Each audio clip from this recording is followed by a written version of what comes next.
அம்மா இது என் ஃப்ரெண்டு. நீங்க தான் நவீனா தம்பி, உள்ள வாங்க. டின்னர் சாப்பிட்றீங்களா தம்பி? இல்ல பரவாயில்ல ஆண்டி. அப்படியா, சரி. அப்ப நம்மளாம் சாப்பிடலாம் வாங்க. என்ன உங்க அம்மா பேச்சு கூட திருப்பி கேட்க மாட்டாங்க? பசிக்குது கேளு. அம்மா இவனுக்கும் சேர்த்து சோத்த வை, திருண்டு போட்டும். சரி தம்பி, தட்டை காமிப்பா. போதுமா?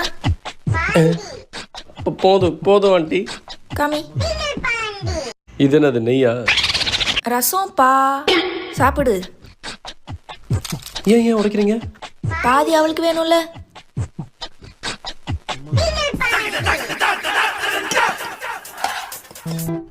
கொஞ்சம் சாப்பிடுறீங்களா? என்னது எங்களுக்கு தூசியா? மவுத் ஃப்ரெஷ்னர். சாப்பிட்டதுக்கு அப்புறம் சாப்பிடணும். ஏன் வாய் சாப்பிடாம ஃப்ரெஷ்ஷாக தானே இருக்கு. சரிப்பா, அப்புறம் பார்ப்போம். என்னடி கோரஸை வீட்டில் துரத்துறாங்க? ஆமாடா, கிளம்பு. நைட் 8 மணி ஆச்சுன்னா நாங்கள் லைட் ஃபேன்லாம் ஆஃப் பண்ணிட்டு